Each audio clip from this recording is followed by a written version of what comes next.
Thank you for your participation to a seminar on India-Japan Industrial Competitiveness Partnership, Ijicp, Focus Automotive Today. 皆様、本日は日印産業競争力パートナーシップ自動車分野セミナーにご参加いただきまして誠にありがとうございます。First, may I invite His Excellency Mr. Shibi George, Ambassador of India to Japan, to make opening remarks. はじめに駐日インド大使シビ・ジョージ閣下より海外挨拶をいただきます。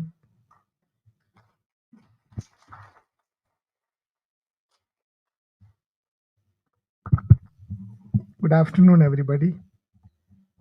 Shri Hanif Qureshi, Additional Secretary, Ministry of Heavy Industries, Government of India. Mr. Keisuke Hosonuma, Director, Automotive International Trade Policy, Ministry of Economy, Trade and Industry. Mr. Masahi Oshita, Vice Chairman, Executive Managing Director, Japan Auto Parts Industries Association. Ms.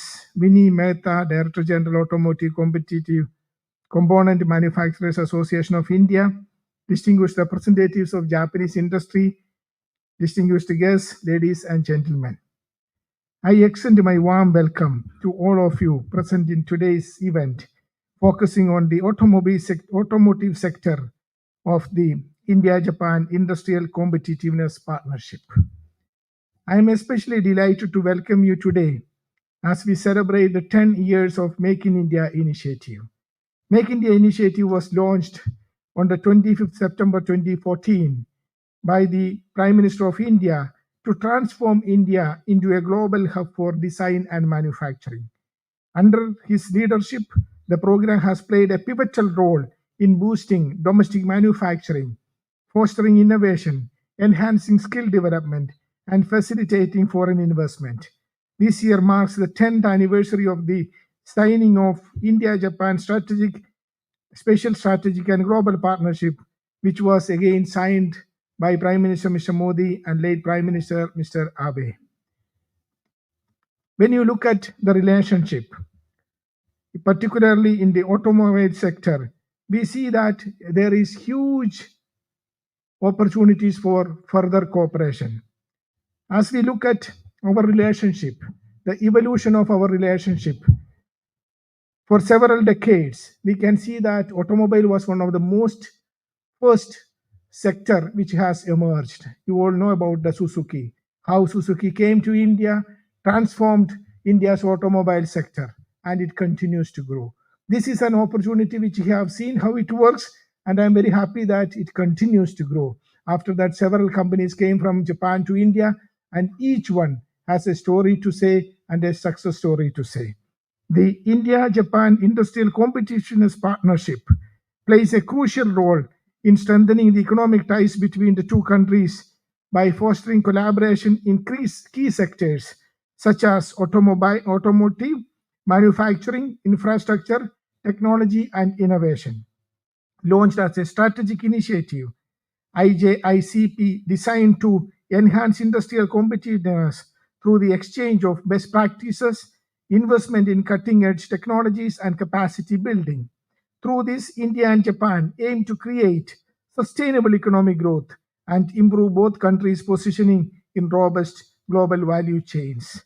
Today, as the global automotive landscape undergoes a transformative shift, I would like to focus on three key areas where India and Japan can develop synergies to build a more sustainable, innovative, and safe future.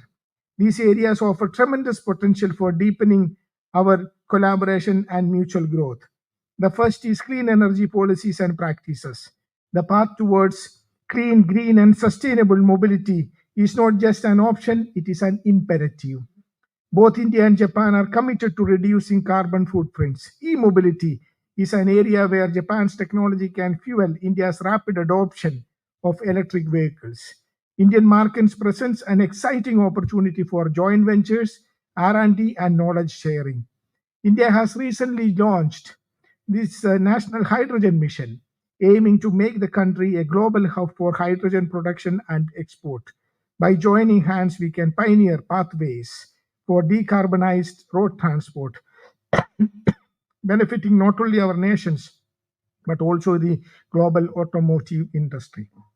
The second area is advanced technologies in automotive components. India's production-linked incentive scheme introduced in 2020 has resulted in $16 billion in investments and a significant boost in manufacturing output of $130 billion. Over 8.5 lakhs jobs have been created directly and indirectly due to this initiative. For the automobile sector, key technologies such as batteries, cells, motors, and rare earth magnets have been identified as priorities. Japan's excellence in the production of high efficiency batteries and rare earth elements can play a pivotal role in complementing India's PLI scheme. Third, we need to focus on sustainable business models for recycling. Japan, with its well established and expertise in recycling automobile parts and materials, can provide invaluable insights to help India develop and optimize its own vehicle scrapping and recycling centers. Dear friends, in the last 2 years, I had the pleasure of traveling extensively in this beautiful country. In fact, I traveled to all the 47 prefectures. I have seen all across Japan a positive momentum, a warmth towards India and India Japan relationship. I am very happy that this will continue to contribute in building our relationship. Ladies and gentlemen, India has attracted in the last 10 years or so an FDI inflow of more than 660 billion US dollars, an increase of 120% preceding decade.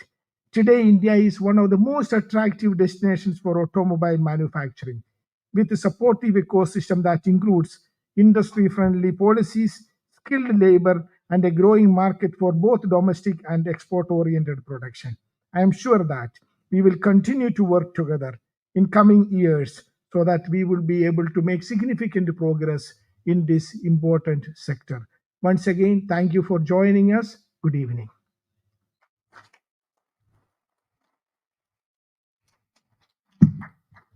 Thank you, sir. Next, I would like to invite Mr. Hanif Qureshi, Additional Secretary, Ministry of Heavy Industry, to make a remarks online.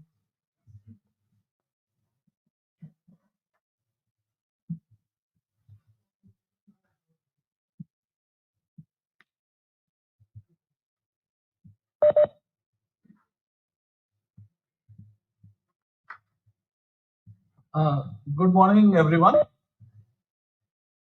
Respected delegates, dear friends. As you know that the Indian automotive industry has always been a key indicator of India's economic growth. Presently, it contributes about 7% to India's overall GDP and constitutes 40% of the nation's manufacturing GDP and supports 30 million direct and indirect jobs. The industry's turnover was about $240 billion or 20 lakh crores and exported about $30 billion worth of vehicles and components last year.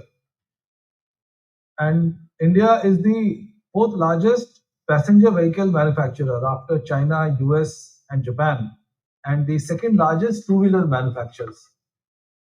In three-wheelers, India is the largest three-wheeler manufacturers. So in passenger cars, our numbers are about 30 per 1,000 people, which is still lower than the levels in the developed countries. So there is a major scope of growth in India. As far as the Indo-Japan partnership in the automobile sector is concerned, there is ample evidence of a lot of successful partnerships.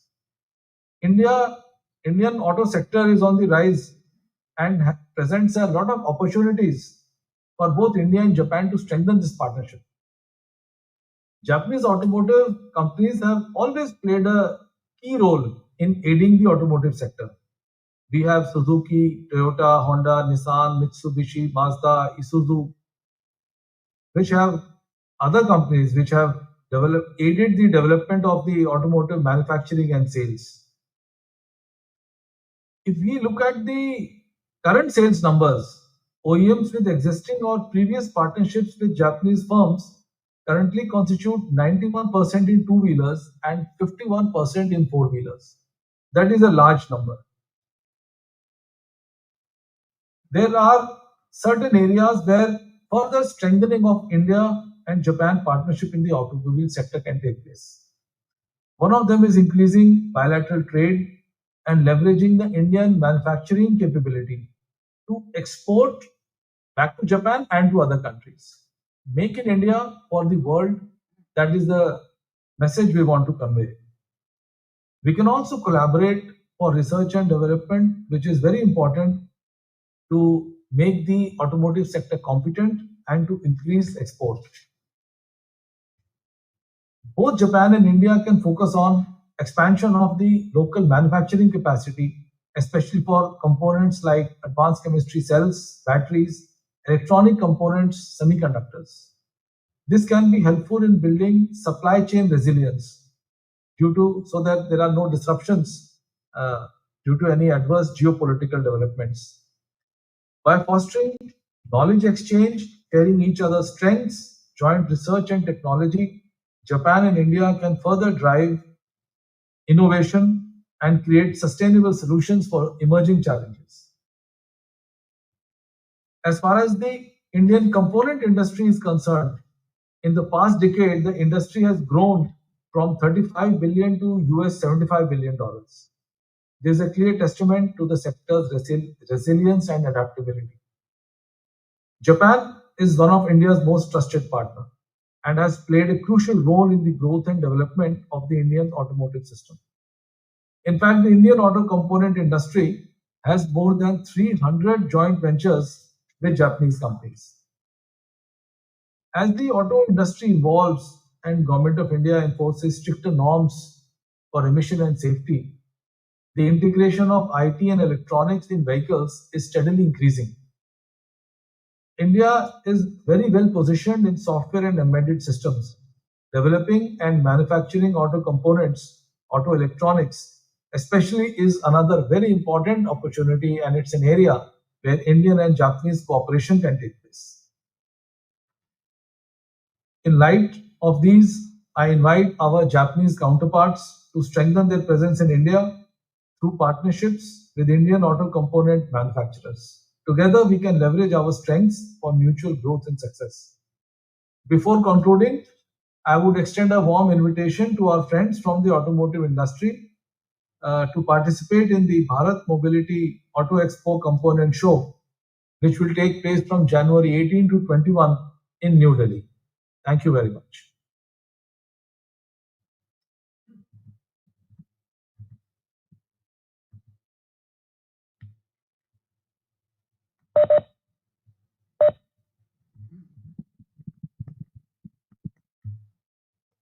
Thank you, sir.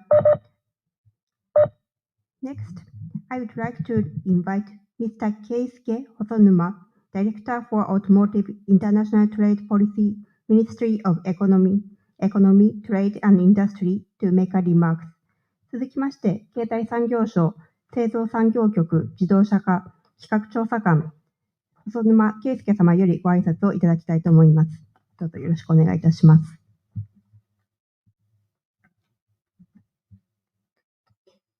Thank you for kind introduction. Good afternoon, Your Excellency and distinguished guests. I'm Keisuke Hosonuma from Automobile Division, Ministry of Economy, Trade and Industry. It is a great honor to be invited to this automotive event today. The automotive industry is a symbol of India-Japan economic cooperation and extremely important industry for both countries. So today, I'd like to talk about update on current situation Japan's automobile industry. Yes, this slide shows importance of concept of vehicle stock.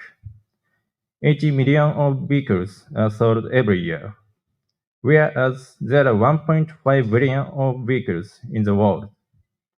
The amount of CO2 emissions depends on stock of entire vehicle. Focusing on emission reduction, from vehicle stock can allow holistic approach and large policy flexibility for each country. There are many challenges to achieve carbon neutrality of the road sector. As you know, one of the big issues is concentration of EV supply chain to specific country. Of course, EV is very important option, but it is not only way to achieve decarbonization. Next slide, please. Each country faces different situations of economies, supply chains, resources, and energy. Therefore, to achieve carbon neutrality of road sector, it is important to pursue range of pathway. For example, in Japan, hybrid vehicles are very popular because they are affordable. These vehicles sales share is over 50%. We can reduce emission from HEV much more by expanding using biofuel and e-fuel in the future. Taking various pathway approach, we can reduce not only carbon emissions, but also dependency on specific technology and specific countries. Next slide, please. Concept of range of pathway is agreed among countries in 2023 G7 summit, which was chaired by Japan, and global stocktake at COP28. And the range of pathway concept was reaffirmed at the G7 Climate, Energy and Environment Ministers meeting in Italy in April. Also, under the presidency of Italy, it noted the role of sustainable zero and low emission fuel were also mentioned. G20 in this year and COP13 in this next year will be chaired by Brazil. Brazil takes the position that sustainable fuel are important for decarbonizing the transportation sector. Japan also considers emission reduction through biofuel and synthetic fuel to be important. Next slide, please. Biofuel is also important to promote decarbonization of road sector.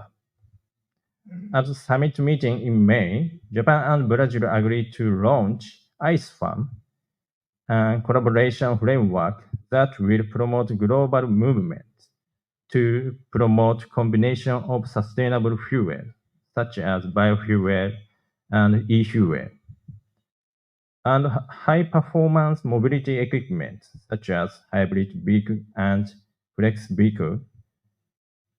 We are communicating with Brazil government, and we are discussing how we share the importance of these concepts to other countries. We are also taking effort to commercialize e-fuels by the early 2030s. We are supporting R&D project. E-fuel can reduce emissions from existing car and also utilize existing liquid fuel infrastructure. And it is easy to store and transport. In June of this year, BMDB held e-fuel dialogue. We have supported and joined this dialogue. 60 governments and 70 companies and organizations participated, and meaningful exchange of view was held, resulting in the Berlin Declaration. The declaration confirmed the importance of adapting technology-neutral policies to decarbonize the transport sector. It also mentioned the issue of carbon accounting. Japan enacted new law this year to promote use of hydrogen. In addition to hydrogen, the law covers ammonia, synthetic methane, and synthetic fuel as hydrogen derivatives. We will support construction of hydrogen supply chains and provide public support focusing on price gap with existing fuels. For synthetic fuel, counting emissions when the country of production and use are different is an issue. Under the law, synthetic fuel recognized as reduction of CO2 emission in Japan are eligible for public support. We recognize that India has taken positive stance on use of biofuels, such as leading Global Biofuel Alliance. Therefore, we would like to continue to cooperate with your country and other countries to utilize synthetic fuel, including biofuels. And also, regarding the draft of new CAFE regulation issued by BEE in your country, we are expecting to maximize the potential of not only EV, but also biofuel and PHV and HEV. And last slide, please. As with decarbonization, a range of factors are required for ecosystem to enable transition to sustainable mobility. As for production, we have to establish the capacity to produce electrified vehicles and storage battery domestically, as well as reliable and stable supply chain that is not dependent on any particular country. In Japan, the goal for storage battery is to secure 150 gigawatt of manufacturing capacity by 2030. As charger, in October 2023, we established new guidelines for the development of charging infrastructure. The target was revised to 300,000 plugs by 2030. This is 10 times the current number of plugs. As for the LCA, EVs do not emit CO2 from their tailpipes. However, to achieve carbon neutrality, it is necessary to focus on both CO2 emission from electricity and the entire life cycle from manufacturing to disposal. Japanese government does not set a specific rate of regulation target of EV in 2035. The goal for passenger car is to achieve 100% electrified vehicles in new car sales by 2035, which include not only EV, but also hybrid vehicles. In contrast to EU market, the share of Chinese EV is very low level in Japan now. Also, important tariff from China is zero.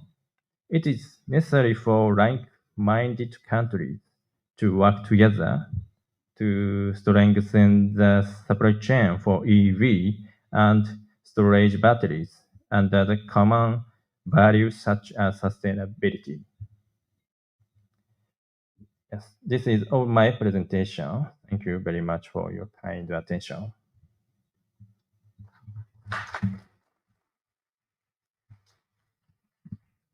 園沼様、ありがとうございました。Next, I would like to request Mr. Vinny Mehta, Director General, Automotive Component Manufacturers Association of India, to make a presentation online. 続きまして、インド自動車部品工業会局長、ビニー・メヘタ様よりオンラインでご講演いただきます。スクリーンをご覧くださいませ。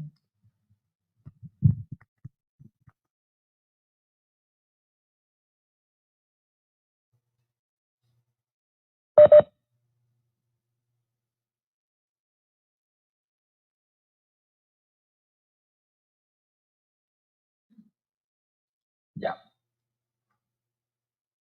So, a very good afternoon to all of you.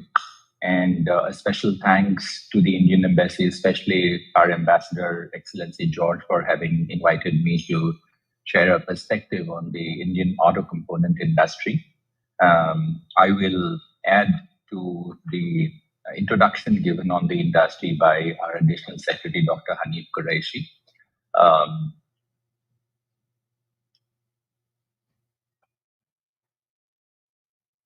So just a quick introduction on ACMA, the Automotive Component Manufacturers Association. We are the leading agency representing the auto component manufacturing industry in India since 1959. And today we represent over 1,000 members. In fact, our membership stands at 1,003 today. And we have offices across the country backing the automotive manufacturing industry because we're the supplier sector. And in Japan, we work very closely with the JAPIA, which is the Japan Auto Parts Industry Association. And I'm happy to see my friend Oshita-san is going to be speaking after me.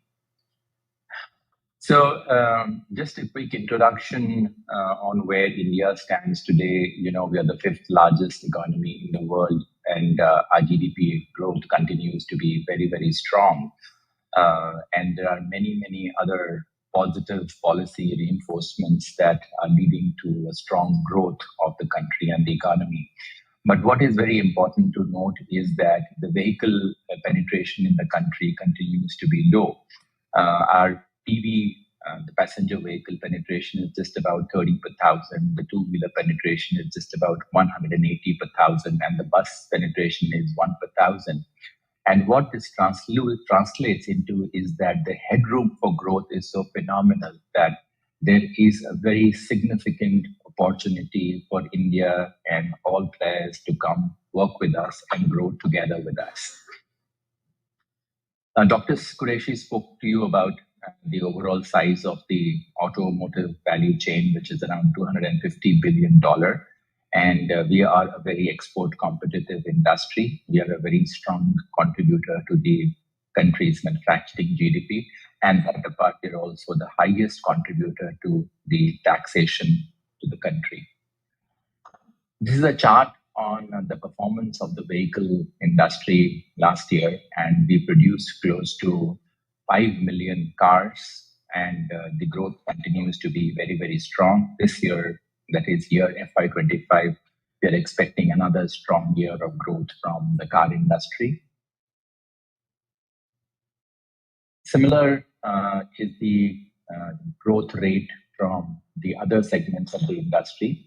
The commercial vehicle industry clocked 1 million units in sales, 1 million in production, and the two-wheeler industry had 22 million units in production. And what's also very important to note and mention is that Japanese automotive players such as Suzuki, Toyota, Honda, Nissan, Yamaha, Ijicp are all very well integrated into the Indian automotive value chain. Not just that, there are more than 300 auto joint ventures between the Japanese automotive players and the Indian automotive players, leading to a significant value add happening in our ecosystem.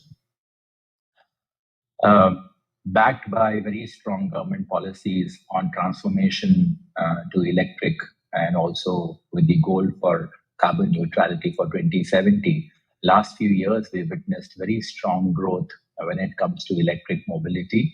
Last year, around 900,000, or in fact, close to 1 million units of two-wheelers sales were electric.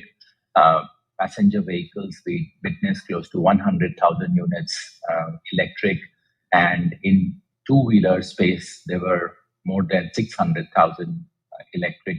Of course, the India story on electric mobility is very two-wheeler led. And that apart, there is a huge focus by the government to improve the public infrastructure using electric buses. While last year, we saw close to 400,000 units of buses being electric, and that grew almost close to 100%. This year, we are expecting a very similar growth in the bus infrastructure using electric mobility. Of course, the auto component industry that we very proudly represent. Last year was the best performance year for the auto component industry, and we clocked a turnover of 74 billion US dollars.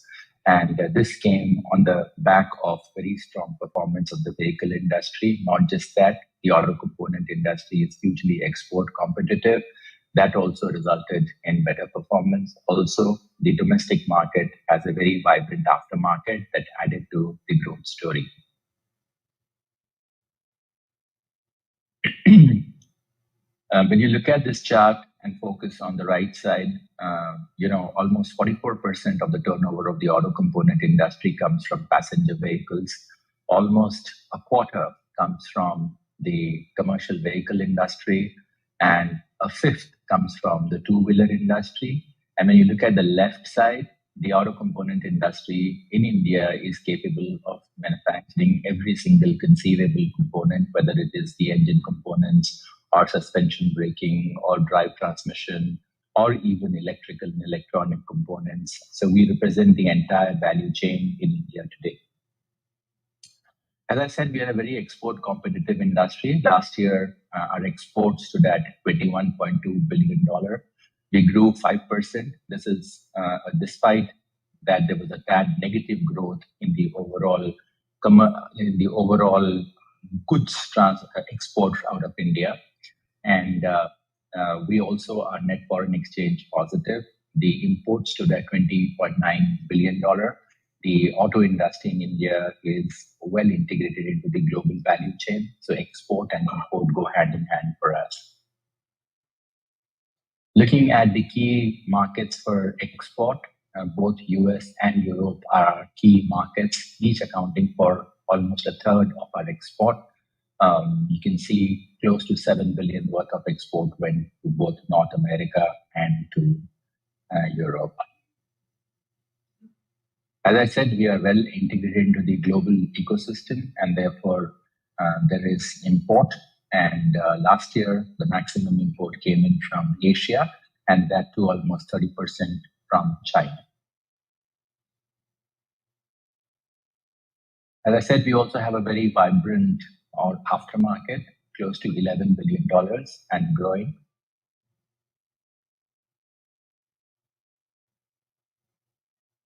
And this is a wee bit crowded because the auto industry in India, like the world over, is hugely regulated. And well, I would say that more in a positive sense because the regulation today are driving the industry towards transformation. On one hand, there's a huge focus of the government to make the Indian vehicles safer, to make control emission. We follow the UNECE norms when it comes to both safety and emission. There's a focus on circularity, but the growth is driven by some of the very interesting policies from the Ministry of Heavy Industries.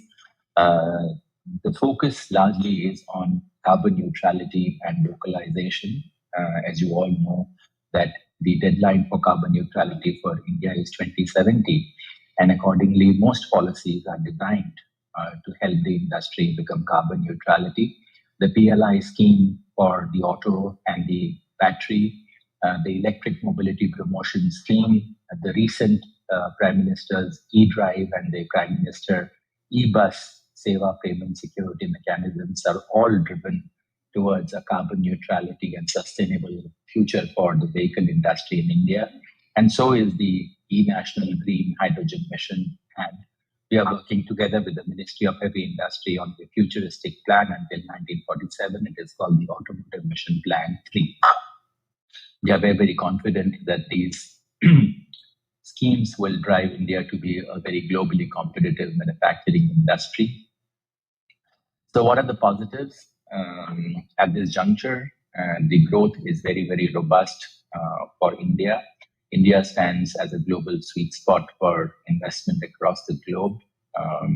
There's a huge demand coming in from the domestic market for vehicles. There's a huge infrastructure development that's happening. Our policies are very, very stable and encouraging. I mentioned about the carbon neutrality focus of our government. Industry is focusing on ESG and sustainability. However, there are challenges, and these challenges are, of course, that we face, the industry across the globe faces because of the geopolitical challenges. You're well aware of the wars that are happening in Europe and in Middle East. Also, the war has led to increasing freight costs that has an adverse impact, not just from a time perspective, time to delivery has gone up, but also the cost has gone up. And of course, we believe in India that the auto components being an intermediary product, the rate of GST can be lower. Some of the auto components are at 18% and some are at 28%. Our plea has been to make the rates 18%. And there has been a constant movement towards reduction of components from 28 to 18%. This is a chart on the trade. Of course, the import from Japan to India is close to $2 billion, and what India exports to Japan is close to 500 million. And we are hopeful that with the Make in India program, the Japanese OEMs and auto component manufacturers will be able to manufacture more out of India and export not only to Japan, but also to the rest of the world. So there's a huge room for improvement for trade, and that apart, the areas of collaboration, of course, Excellency alluded to some of these, including clean energy and advanced technology in auto components, as also on circularity. But yes, the Japanese have a very strong and very well-built ecosystem and technology on the hybrids and green mobility solutions. And this is one area of cooperation. Then advanced manufacturing technologies and Industry 4.0 is another big area for cooperation. Localization of components for Japanese OEMs and exporting them back to Japan and to other locations. Joint development of products and focus on R&D and innovation. And last but not the least, the Japanese have a very strong skill development program. ACMA works very closely with the AOTS of Japan on skilling. These are some of the areas on skilling, on the areas of cooperation that we can have, but the universe is very, very large and much more needs to be explored here. And last but not the least, we have this big international show called Bharat Mobility Global Expo, and we will be happy to invite business delegations from Japan to participate, be our guests. So we look forward to your presence. The Indian Embassy would facilitate your visits to India, and we will be very willing to support you with your participation at the component show of Bharat Mobility.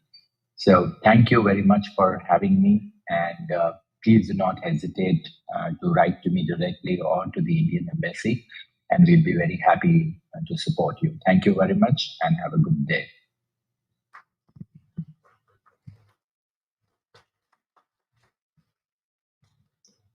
Next, I would like to request Mr. Masashi Oshita, Vice Chairman and Executive Managing Director, Japan Auto Parts Industries Association, to make a presentation. 続きまして、一般社団法人日本自動車部品工業会専務理事、大下正様よりご講演をいただきます。インド大使館の皆さん、それからご来場の皆さん、今日はこういう貴重な機会をいただきましてありがとうございます。私は日本自動車部品工業会の大下と申します。日本自動車部品工業会、日本のis one of the industries in the automobile. So as you can see, 450 companies, but 50% is the small to mid scale companies, and also the 60% of the shipment of the components is done from this 50%. And also the presentation before, so the Benny made the Director General, Mr. Benny. So we are. So you mentioned about Tapia, and you introduce. Thank you very much for mentioning me. And also the and the Japia. So we have we are leading the industry. So we have the long friendship, and with Mr. Benny, I'm good friends with him. So I am very happy to be in this on the same stage as him today. And I prepared some easy slides. So first of all, so for this is the situation of India's growth. So I think already commented. So I'm not going to go into the details. But on the left side, as you can see on the left top above, so this is the sales of the vehicles from 2020 to 2020. It's exceeding Japan, and also the third in Japan is the best country, but the India became number 3, which exceeded Japan, and also the population shift, as you may already know, last year exceeded China, which became the best of the world. India, not just population scale, but also the age of the is quite young, and also the GDP in the below. So from 2025, so the India is going to be exceeding Japan as well. So this is also relates to the currency. So we don't know when, but when we think about the 6% annually compared with the India's growth, I think this is not something that we can avoid. And also India is quite proud, and also for our automobile industry, it has a great opportunity here. And the second slide, as you can see, this is the next page. So this bar chart is in the this is the components manufacturing in India, local India. So Suzuki started in the 80s, and also for the first 80s, they had a joint venture with Maruti, and also as an overseas company, they started in 80s. And ever since the Japan manufacturers and also the two vehicles also went to local, and also the companies who go to the local is also increasing. So mention about 300, but actually the actual it's more than that. And also in the component industry, so we put the plant numbers. So I think 130 in it's in 2030, but it's not just increasing, but also the timing of 2006 or 7, the Lehman shock. After that, so they trying to recover and they grow significantly, as you can see. And recently, after 2019, because of the COVID shock, it's remaining the same. But after the shock, then we can recover after. So I think we are expecting more growth after this COVID impact, so that we can actually have more increase. And also, I don't want to say this, but so I went to India back in 40 years ago. So before Suzuki chairman, I went to India more than he did. More than so I think it was Beetle, the name Beetle. So the black like a taxi sort of car was this the focus, and also the used car from Japan. And also after 40 years, everything has been changed, and how changed rapidly is quite amazing. And also in 2080, Gurgaon Suzuki plant that I actually visited, and that was very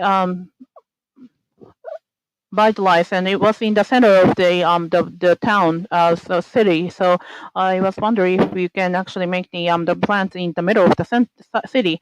And also right before COVID-19, I'm going to talk about this later on, but so there was a component show. So I visited before COVID, and also in 1980. 1998. So the mobility show that they had in India. So I happened to go to the Taj Mahal, and they invited. So it was so I think in 20 year of the span they have the car. So I can see the progress within this 20 years, and in 1998, I think it's more than 6 hours of the car transportation, but like the road situation was not really good, like a holes or like on the rock, and you cannot speed up, and the car itself is also quite old, and the where you uh, it was not really good car, and the Taj Mahal was beautiful. But when I went to 2020, the road itself was smooth and it's very comfortable, and the SUV that I think was very nice car, and I think it was 30 minutes ride, so it was very comfortable ride. It was in January, which was the good season in India. So during the 20 years that I witnessed the development that India achieved during the 20 years, and I was so impressed. I'm going to the next slide, and some of you may know this very well, Mr. Kenchiro Toyofuku. He is a very well-known Japanese in India. Currently, that he is working at Suzuki and a member of the board at the Multi Suzuki. And actually, he used to be my colleague at the Public Service Office. And Mr. Toyofuku, I asked him, Mr. Toyofuku, to give a presentation at the financial institutions event when he came to Japan, and he talked about that India there. And at that time, he wore the kurta, the jacket that the Premier Modi normally wear, and he looked very Indian. And I heard he said that he does not drink a lot, and he is a vegetarian, and he does not eat even fish, and his hobby is yoga. So during the 20 years that he changed a lot, and Mr. Toyofuku talked a lot about India, and he know that India that I would not know, or nobody would not know. And according to Mr. Toyofuku, that it is often said that the gap between the cities and the rural areas is so huge in India. However, according to Mr. Toyofuku, that gap will be narrowed dramatically going forward, including the information gap. And also, he talked about the potential for the development in that region area or the rural area.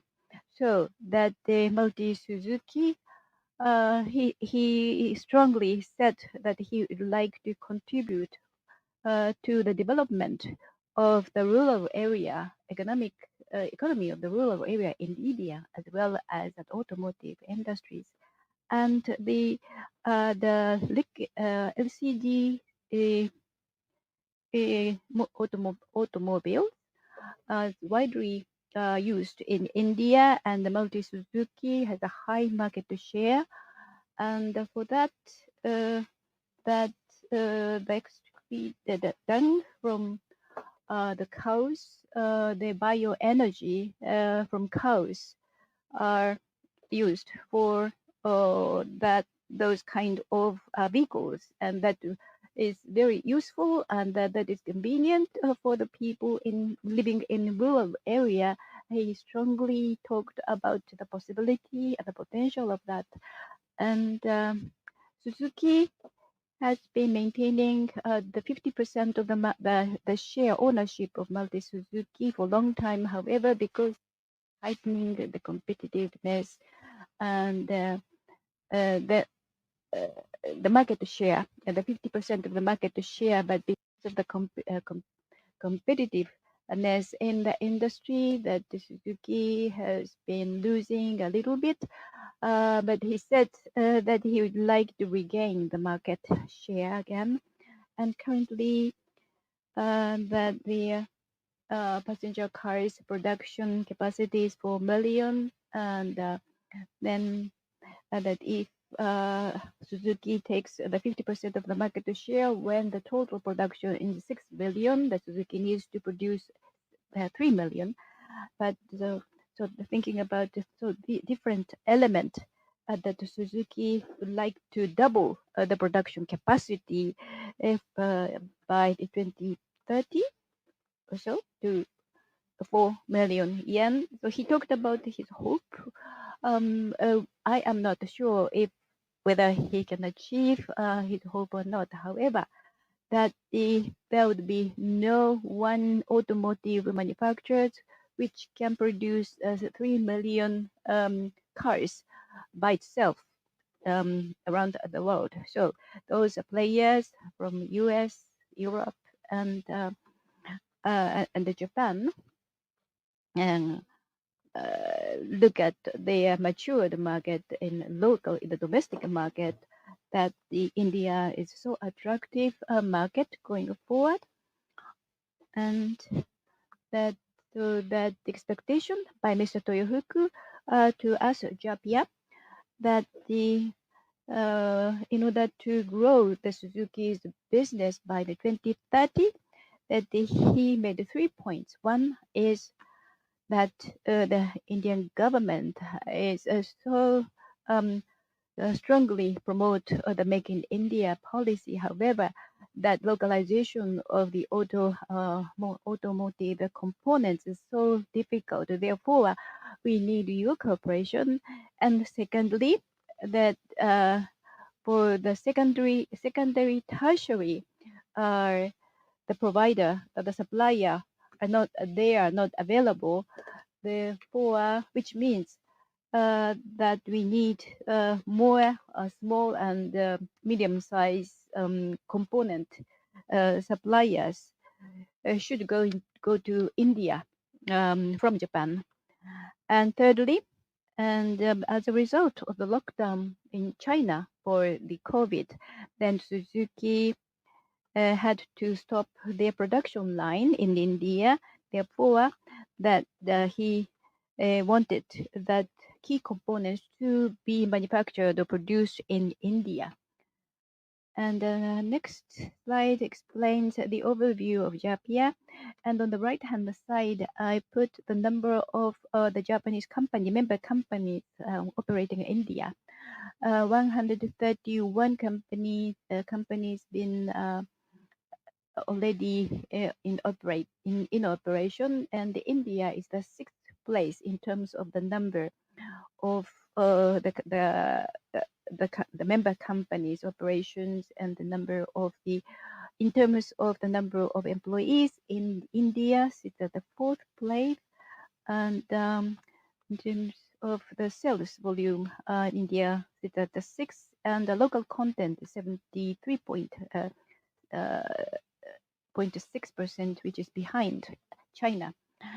And so this explains that the situation or advancement of the Japia member companies operating in India, and due to the COVID, it's been declining a little bit, but India accounts for 6%, and which it says that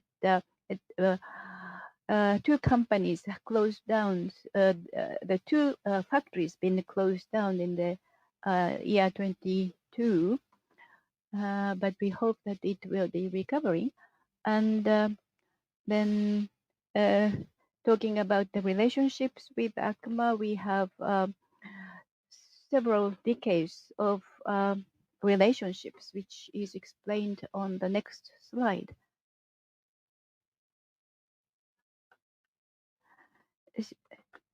Yes, this is explaining our relationships. So in 2020 at the G7 summit meeting, that Europe, Mexico, Canada, India, and Japan.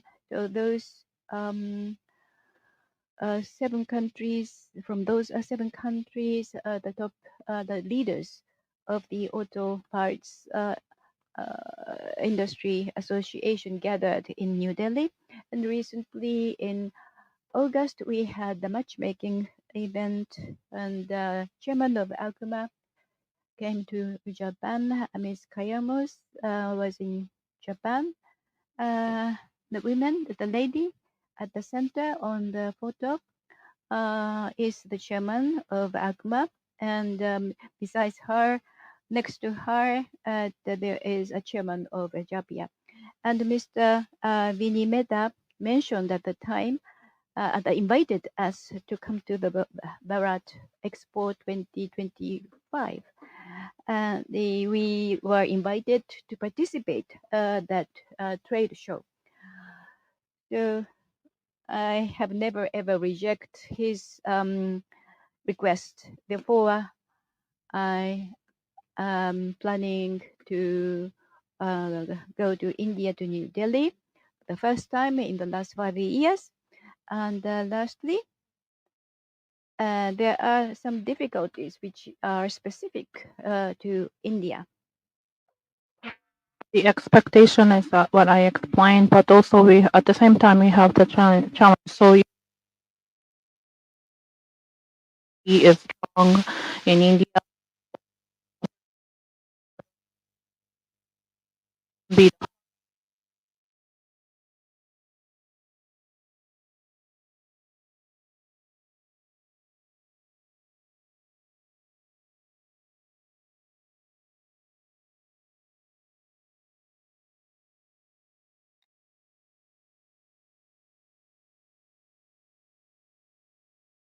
in the India, yes. So what would be the expectation? I'd like to summarize them, and then so I'd like to discuss with Bini on this matter. Thank you very much. That's all for my presentation. Thank you for your attention.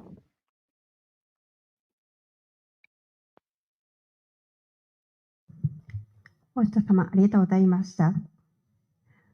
We will now conclude the seminar on India-Japan Industrial Competitiveness Partnership, Focus Automotive today.